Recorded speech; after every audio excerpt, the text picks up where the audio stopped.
my name's Ben Townsend. I work for Phamily. We're the #1 text-based CCM platform in the country, and my colleague Stuart is here as well.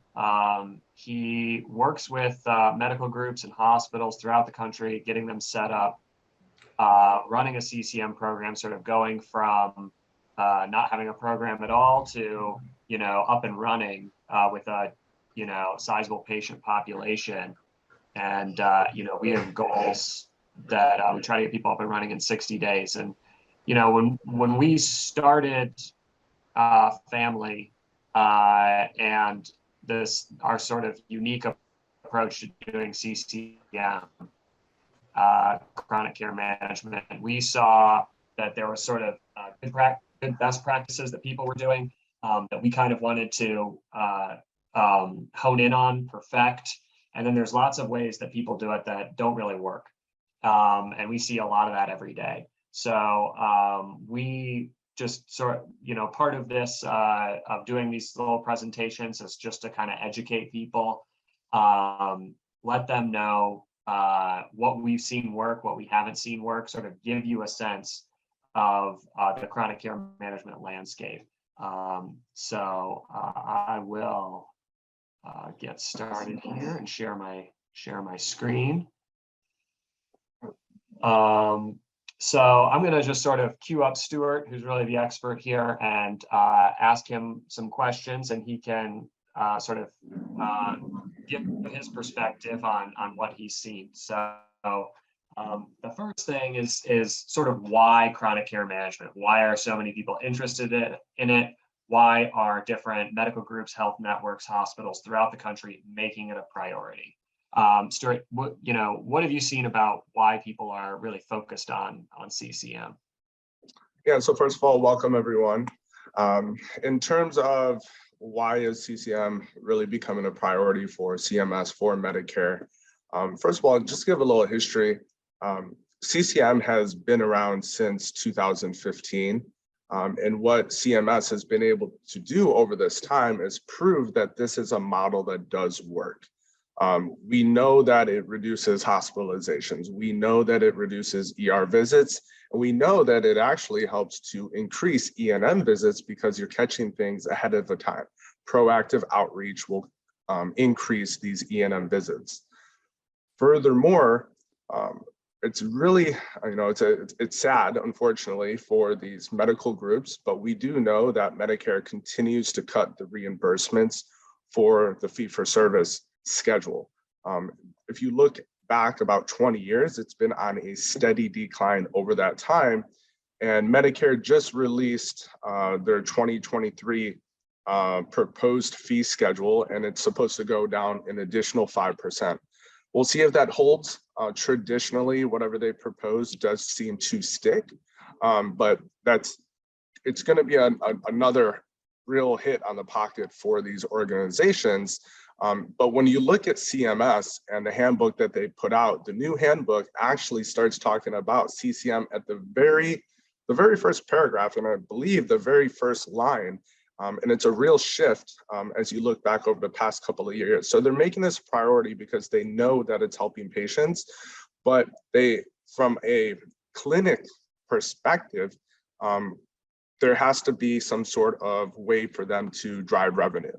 And as of 2022, at the start of the year, reimbursements actually skyrocketed by 54%, which if you look back at reimbursements, I don't know the last time that's happened for really anything. So Medicare, they're really making it clear that this is the direction of healthcare, proactive and frequent care, and that quality of care is really the most important.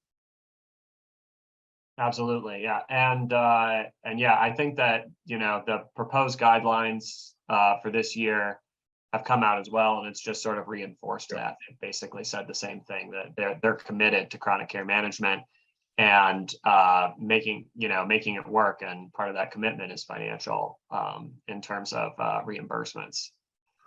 Exactly. So this is the real sort of rub here, but chronic care management, Medicare wants people to do it. as a result, a lot of folks are sort of looking to set up a chronic care management program. But unfortunately, we see a lot of folks out there who end up doing it the wrong way. And there's a few different things that happen, and a few different sort of methods that a lot of people try, and they kind of end up not really succeeding in creating a program that sort of lasts and is embedded. So, Stuart, do you want to talk about a few of those things? I don't know if you want, where you want to start exactly. Go ahead. Yeah, so first of all, in terms of Medicare being desperate for these organizations to do CCM, they've really opened it up to pretty much any sort of provider except for a couple. The only types of providers that can't do CCM are podiatry, dentists, and psychologists, and that is it. Now, the ways to do CCM, I've seen everything from in-house curated solutions, meaning they've come up with a way to do it themselves without an outside vendor whatsoever. I've seen in-house software from a vendor, and then we also see outsourcing it, which used to be, I would say, more common when it first rolled out. And we also see it from larger organizations because they're like, there's no way we can do this in-house. With that said, all of these methods do it the same way. At the end of the day, they do it in a very traditional manner.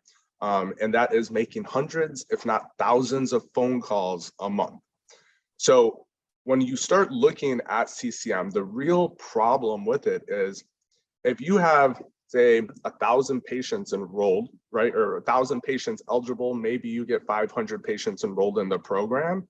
Now you have to do outreach to them via a phone and try to get them to 20 minutes and talk with them for 20 minutes, which is really difficult to do. First of all, we know that when you do an outreach phone call, your connect rate is only about 30%. So 70% of the time you don't reach someone, and that time that you're reaching out to the patients cannot be counted towards CCM. So it's just wasted time. Then when you do get them on the phone, I hear all different sorts of things from, hey, the first conversation that we had with them, it worked out, it was a good conversation. But after that, what do I talk to them about? I'm supposed to talk to them every single month. I have no idea what to talk to them about. I'll see people try and create scripts.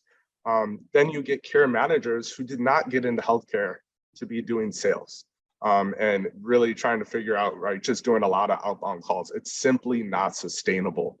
And that's the biggest hurdle that organizations that try to do CCM and have fallen on their face time and time again. So when we get into Phamily, we'll talk a little bit more about how we are going about this, doing it differently, but we know that this traditional phone call based model simply is not sustainable, and it needs to change. Yeah, absolutely. And just that only thing I would add to that is I sort of end up thinking about it in two ways. There's doing it in-house yourself, which is a lot of work, difficult to scale to a lot of patients. One person, one full-time clinical worker can only manage sometimes we see 44 patients. Sometimes I've heard people of doing more, but they're like at their wit's end. Yeah, not to cut you off there, Ben. So to just be specific from CMS, I believe the number it went up to about 62. So the average care manager in the country can manage 62 patients. As I talk with clinics day in and day out, I'll hear sometimes a group will get up to one care manager to maybe 125, maybe 130. Yeah. Their life is absolutely miserable. And the amount, just because they have 125 per that care manager, they're not getting 125 to billable events. They're not getting 100. They're lucky if they get 50% to it. Usually it's somewhere between like 20 and 30%. So the idea here is not just about generating revenue, it's about doing quality of care for the patients. And it's being able to provide CCM to the masses of the patients that really need it. And if you have 1,000, 2,000, 5,000 eligible patients for this program, but you're really only able to take care of a couple hundred, you have to ask yourself, right, is this a viable program for me? Or there has to be some sort of solution out there that will allow us to do this in a more effective manner. Yeah, absolutely. And a lot of people who try to do that in-house do it.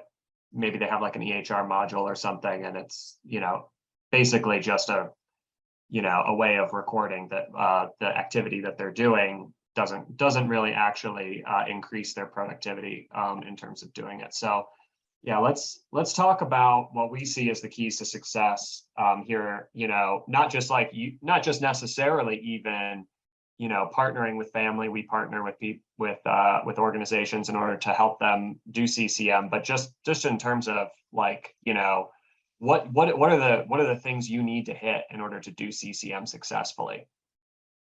Yeah, so a couple things here. First of all, I would start with speed to scale / enrollment. And the secondary one would be sustainability. How do we sustain this program over time? So if we were to start with enrollment and speed to scale, this again is a very, I would say, kind of dated process that organizations are doing for enrollment. So traditionally, enrollment has always been based on the patient actually coming into the clinic so let's say they have an E&M visit scheduled. So now they come in, and then there has to be some sort of workflow within that clinic to get that patient enrolled. First, they need to identify that this is a patient that's eligible with the chronic conditions, right? Then they have to make sure from an insurance standpoint that they could be enrolled in the program where there will be copays or no copays. Once that's out of the way, then they need to figure out, how do we actually get this patient enrolled? Are we going to have the front desk to talk to them, one of the nurses, the MAs? Is the provider going to do it? How are we going to build out a care plan? So there's a lot of work that goes in on the back end, but the problem with speed to scale is if you're waiting on patients to come in, I'll see programs, maybe they do have 300 patients enrolled. I'll ask them, how long did it take to get there? And you'll hear 6 months, 2 years, right? And it's simply because you're waiting on them to come in. Where we think about it, right, instead of waiting on them to come into the office, what if you could create engagement and start providing care to the patients outside of the clinic where we know they spend most of their time already? So to give you some insight in terms of what we're seeing, with Phamily, our clients see from enrollment, 33% enrollment within the first 30 days. I have a client just recently, a rural health center in Texas. They actually hit 50% enrollment within the first 48 hours, and that was about 850 patients enrolled in the first 48 hours, to give you a sense. So these are numbers that we continue to see grow. 75% engagement rate month to month. We also see a 75% bill rate for 99490, which is the original 20 minutes of care. And then there's also non-complex CCM, so additional add-on codes, increments of 20 minutes. So if you get the patient to 40 minutes, now there's an add-on bill code for that. If you get them to 60 minutes, you can also bill again. So we see 75% for 99490. And then of that population, 15% of those patients actually also bill for 99439. So some patients simply need more work, more communication.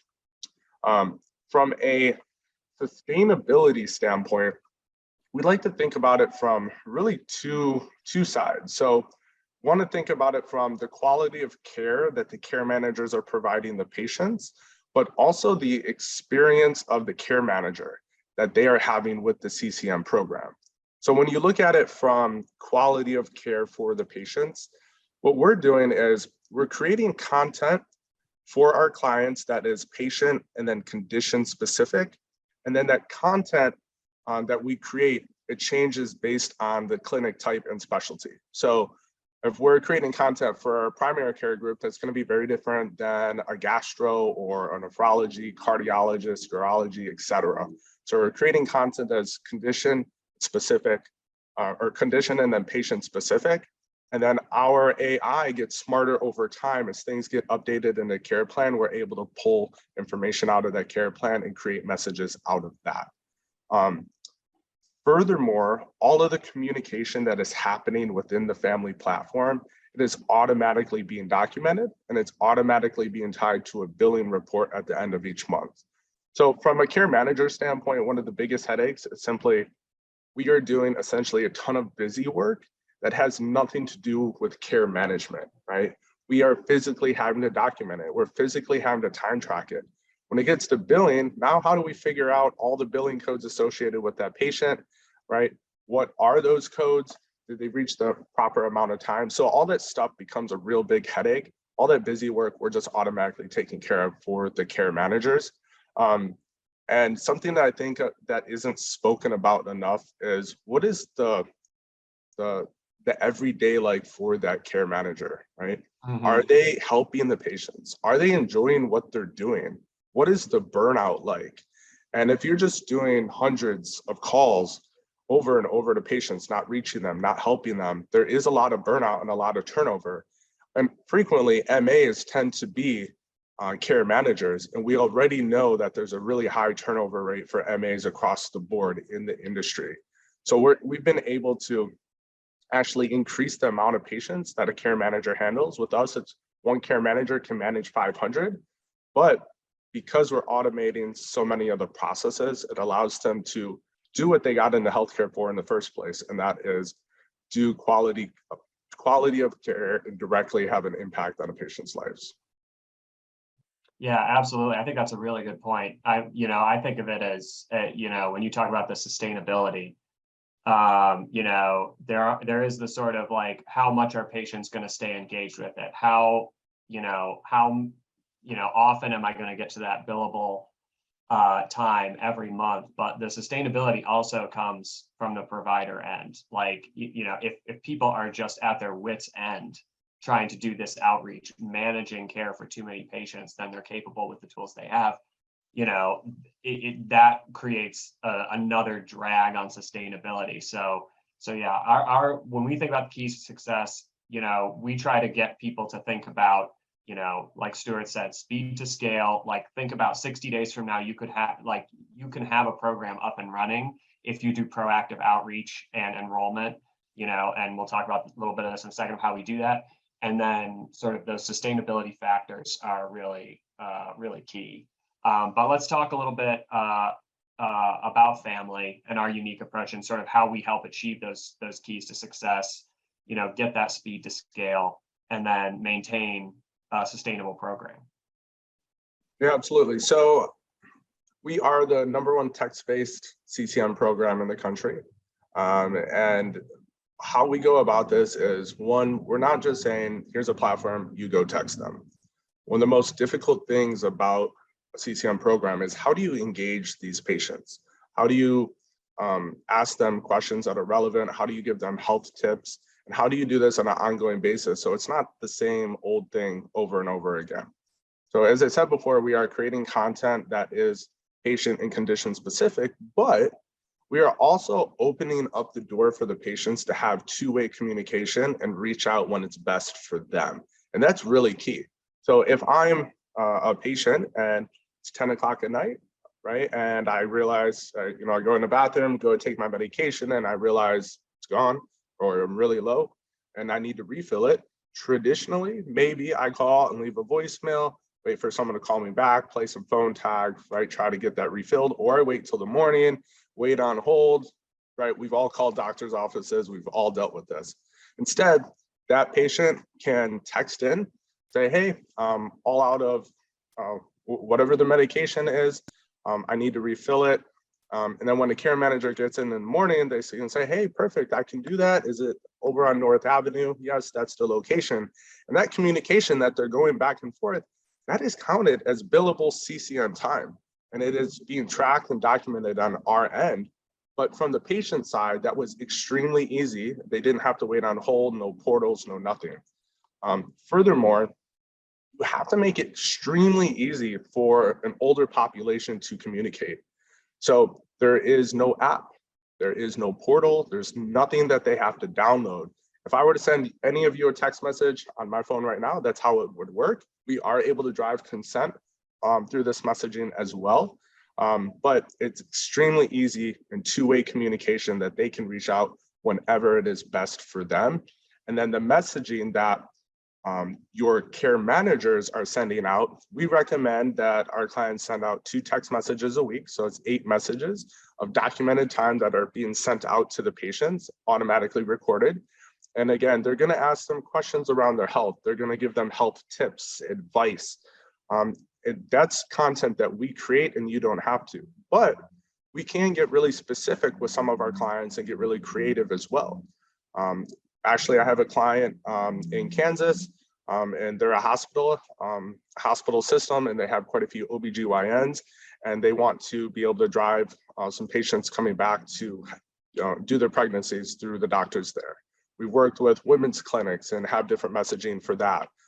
Diabetes education, right? There's all different sorts of things that we can do. In fact, one of my groups in Alabama, as we know, there's been a lot of heat waves recently, and the older population tends to have a lot of issues and die due to this. And so we came up with some content for them about health tips because it's about to, the heat's about to skyrocket over the next couple of days. Here are some things in the community, and these are things that you can do to stay safe. So the communication from texting, it's not us just saying we're a text platform. We are helping our clients engage with the patients. Yeah, absolutely. And that's no, that's a really good summation of it. I'm not sure I have anything to add. I'm trying to think of something productive to say, but that pretty much summed it up. Okay, Ben. Yeah, nailed it. Yeah, the texting based approach is something that,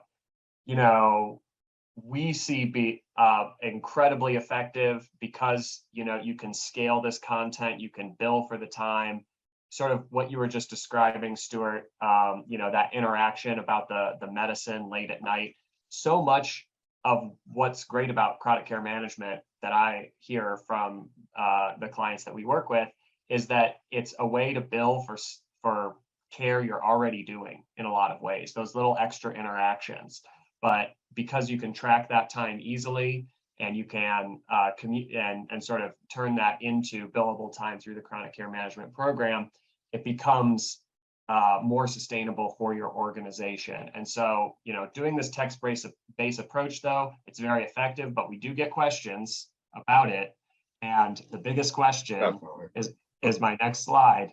Will seniors really text? Will they? Stuart? Yeah, by far, this has to be our number one question we get.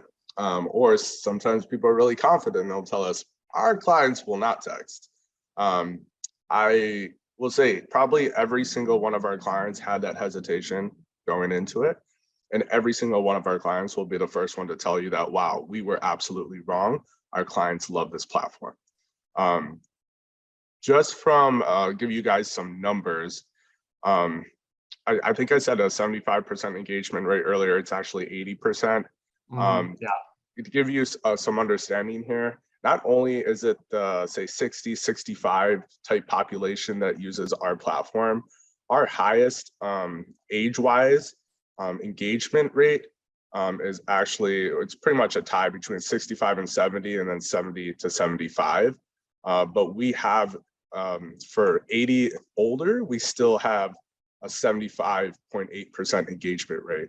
So just across the board, they absolutely do. But to get a little bit more granular in terms of, what does this look like? Maybe why is this working?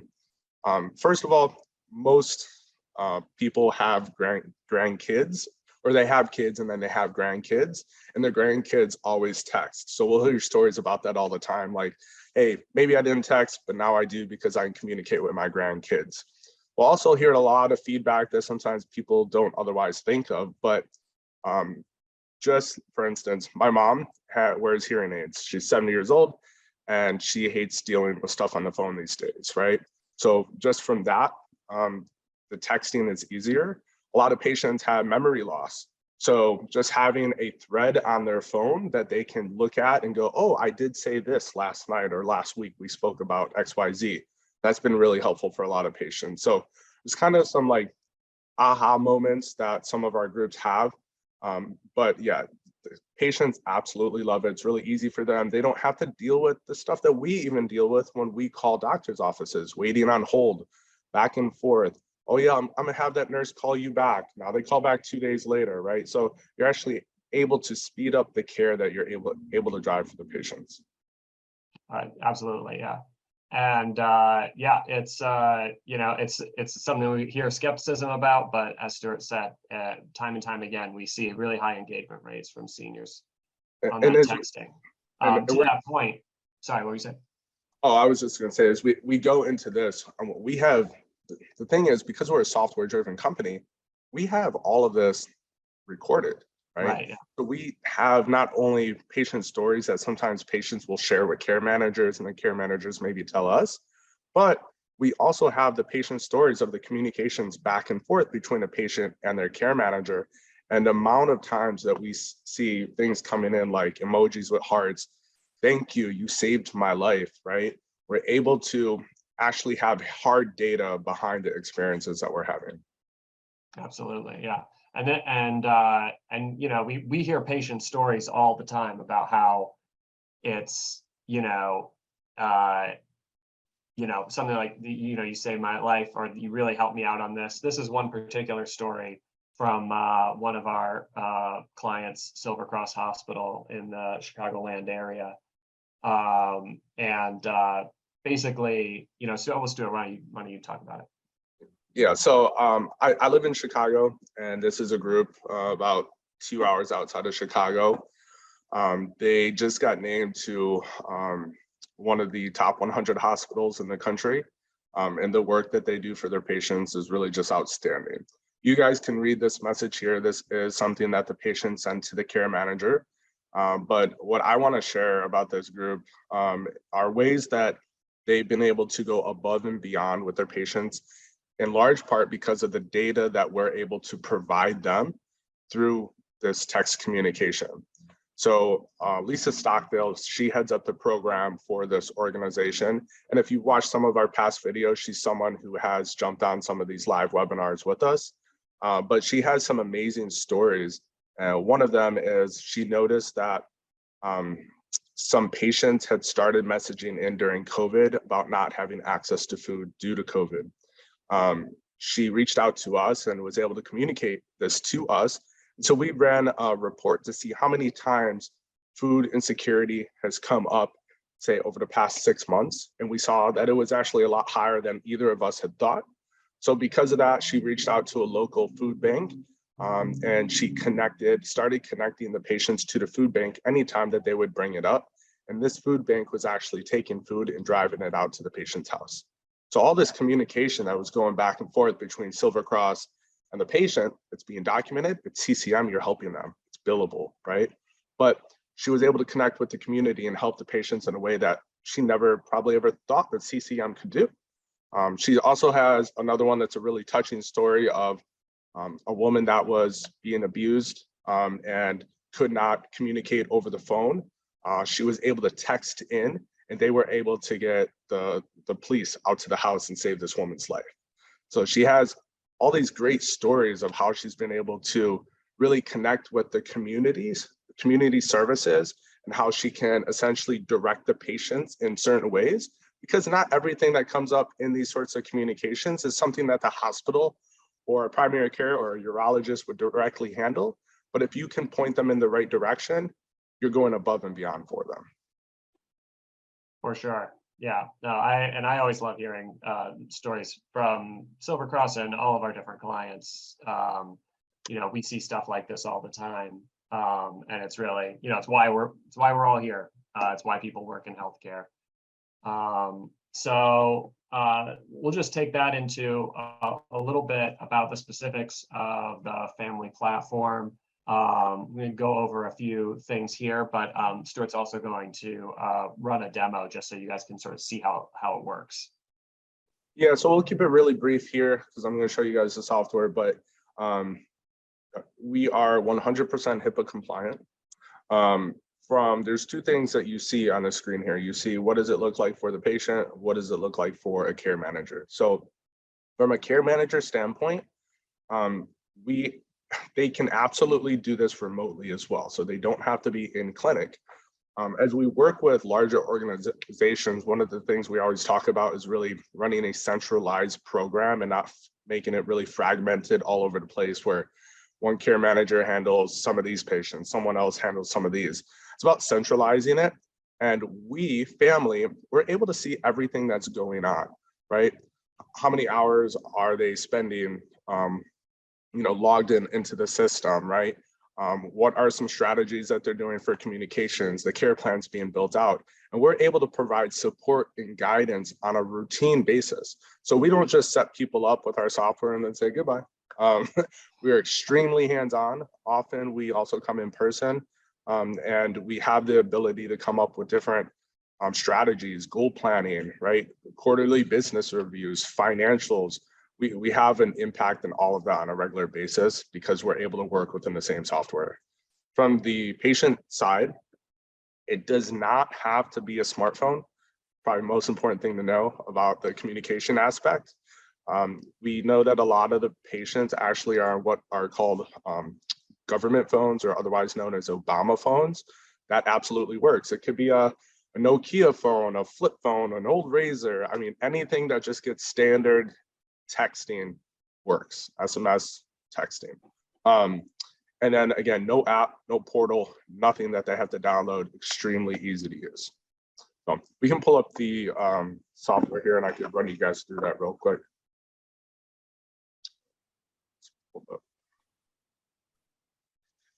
Share my screen. Can everyone see? Good. Yeah, we're good. Let me minimize this here. So I'm gonna refresh this. I'm gonna give you guys a little bit of a story here just so you get a sense of what you're looking at. So from a care manager perspective, this is where the messages come in from the patients. It almost operates a little bit like an email inbox.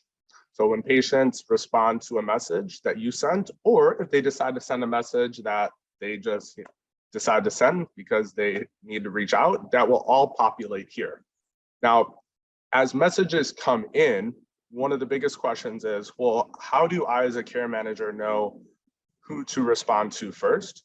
Or, if there's hundreds of messages in here, if you're running a really big program, how do I stay really organized? So we have all different ways to stay organized, but we are actually able to help direct you to what messages are of a greater importance or just more urgency.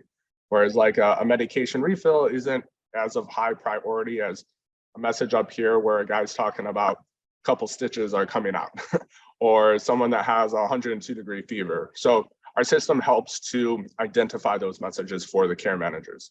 So let's just click into some of these here.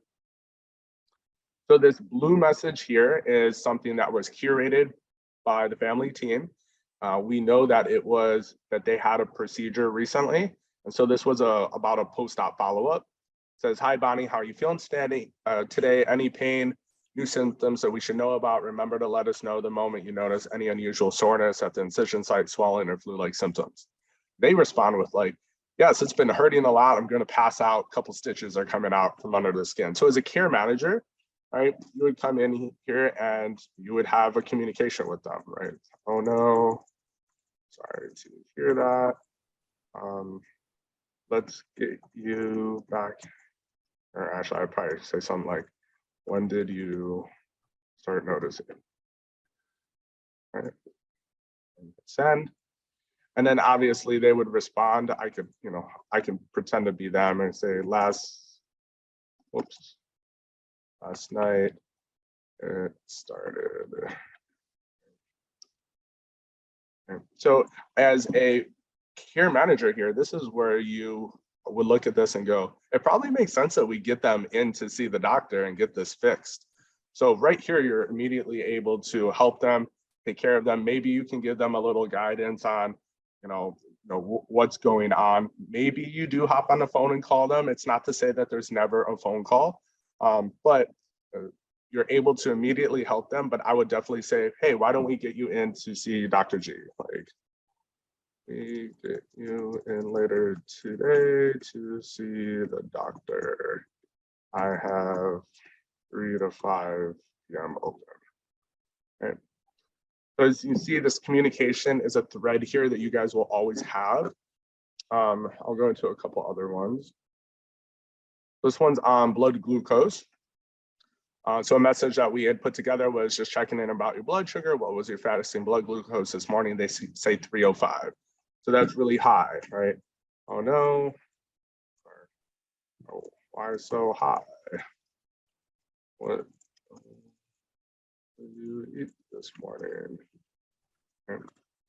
So you can see how the communications here are operating, and I'm typing on my keyboard. The care manager is not doing this from a cell phone. Now, any vitals that we're asking questions about, we can track those in their the patient profile over time. So you can see glucose, A1C, blood sugar, pulse, and there's others as well. And they will simply graph out over time in the chart. Okay. Now, up here is essentially a place to take notes. Now, we know that there are things that will happen outside of the family system no matter what. If you guys were to set up a referral for a cardiologist and you had to call them, or you needed to call the pharmacy and do a medication refill, no matter what, that's going to happen outside the office. And we have ways to tag that within the family system if that's a different care manager, if that's just like an RN that's not a part of the program. But if it states care manager and they refill the medication for a patient, right, they would come in here and just put refilled medication, Xanax, right, 30-day on North Ave, right? Say that took 3 minutes, they put 3 minutes, submit, and then that is tied to the patient's file again. So I'm going to show you guys a care plan here. I will say that traditionally, for groups that have been doing CCM and are looking into ways to improve it, this would be not through Phamily, but generally speaking, the care plans are probably the most hated part of CCM. And it's simply because they are creating the care plans from scratch themselves. It takes so much time. I've heard anywhere from like 20 minutes to 60 minutes for one care plan. And then they're like, oh, then there's a different condition we don't have anything on, and now we have to build this from scratch. So we have hundreds of care plans already built out. The care manager will come in here and let's just pick some popular ones. Hypertension and where's the diabetes at?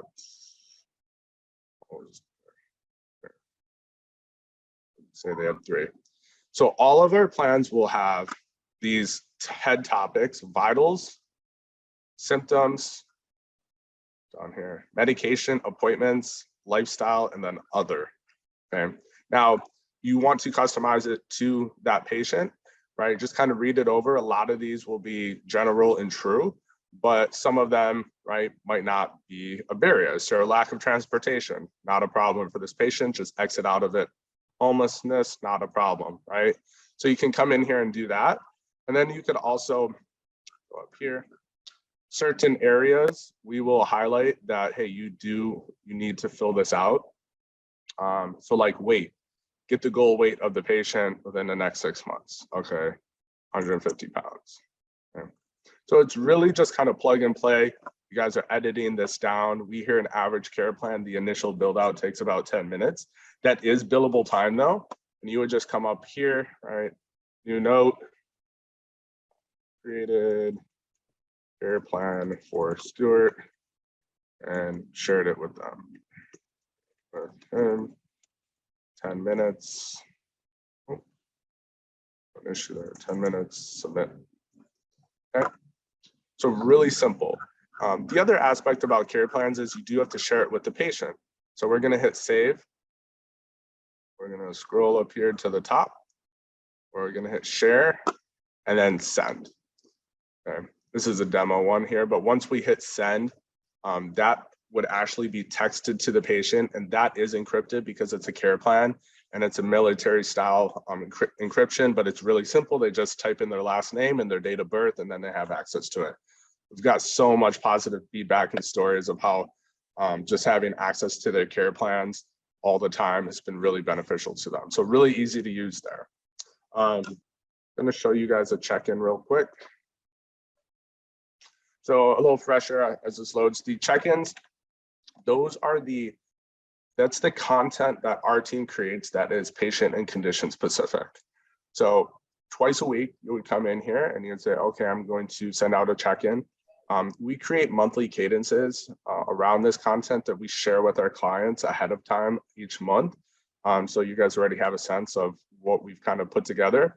And then you guys will very simply come in here. This demo one just seems to lag, I apologize. You guys will come in here and you will simply, okay, I'm gonna send out a message, and you're gonna go to auto suggest. You guys do have the ability to create custom messages as well, but most of our clients like the ease of use of what we've already put together. In this example, over 500 patients are in here. So let's take a look at a couple. So this one's about falls. It will always say the patient's name, checking in with you, how are you feeling today? Have there been any changes in your health recently? Remember to let us know if you have any falls or near falls. Okay. Overeating.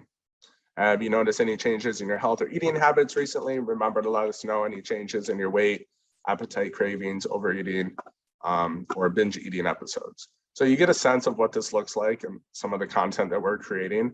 I will say that our clients do have the ability to come in here at the end of the day, and that they can add something if they want. They can also delete something if they want. The biggest thing we always advise though is we're not coming up with this content on a whim. All of this content has been tested out. We know what sort of engagement rates that we're driving. So I would ease on the side of caution of editing the content that we create, but you can always come in and create your custom content. It looks all good. Care managers just hits review next check-in, they hit send, I understand. And within a matter of minutes, over 500 patients will have a message from you, from the clinic. This is not coming from Phamily, this is coming from the clinic, arriving on their phone as a text message. That is billable time, right? The amount of time it would take to make a phone call to 500 plus patients, I mean, at least a week, and that would be probably a full-time care manager just pounding the phones, right? So you can see how we're making this a lot easier for our clinics to do CCM. And then just last thing here to show you, I'm sure everyone's seen the dashboard before. We actually have a new iteration of this coming, and some essentially iterations of helping our clients know what tasks to follow up on that our system automatically creates. But in terms of this dashboard, the biggest thing to really kind of pay attention to is when you have a lot of patients that you're doing CCM for, you have to stay very organized and know where they are at throughout the course of the month. This is a monthly program that on the first of the next month, it's going to reset. So you want to make sure the patients that have over 15 minutes of care, say with a week left in a month, you want to make sure that they are getting to the 20 minutes. So something like this one here is extremely popular. And we can come in here, and the first thing I would notice, right, is these patients do not have a care plan. First of all, you can't bill for CCM unless a care plan is built. So we would advise to our clients, hey, let's get care plans built out for these patients. You log that time, that's probably going to get most of these patients over the 20 minutes. But as we move forward, there could be different strategies. Maybe we send out a more curated custom message to these patients, right? Maybe there's something that a nurse or an MA that's not a part of the CCM program had did something in the EHR. Maybe we can run a report and then tag that into the Phamily system so that we can bill for that.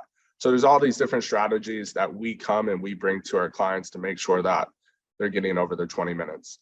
When it comes to billing, all you do is hit bill, ready to bill. It will download a file, you click download, and then I just have a screenshot for you guys.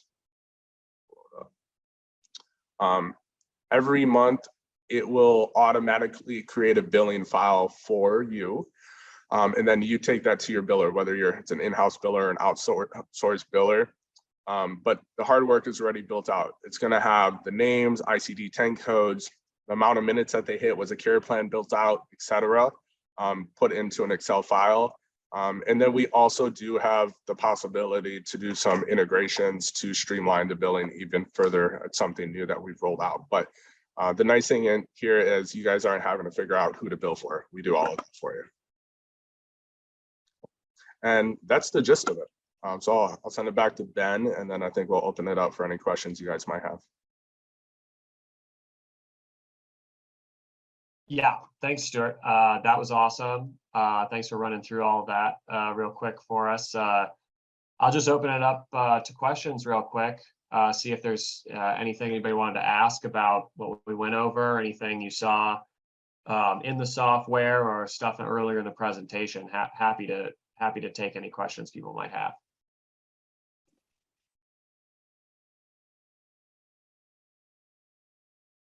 No, it's totally fine. I'll be sure to gonna upload the recording of this online. I'll email it out to everyone as along with the presentation. You know, just so you can sort of have it for your reference. And really appreciate everybody coming to hear from us. We really, we really love the possibilities that are opened up through doing chronic care management this way. So it's really exciting to get to talk to people who are providing care directly and about the possibilities that we see with this program. So thanks for coming, and you can expect to hear from me in a follow-up email. Yeah, thank you, everyone. And feel free, if you got questions, feel free to reach out, or if you want to set up any one-on-one time, happy to do that as well. Yeah, absolutely. And I'll provide a chance. We'll do a CCM consultation with folks, no problem, one-on-one. So I'll send information about how to set that up as well. But frankly, just email us and we'll be happy to do it. So yeah, thanks again, everyone. Talk to you. See you soon. Bye.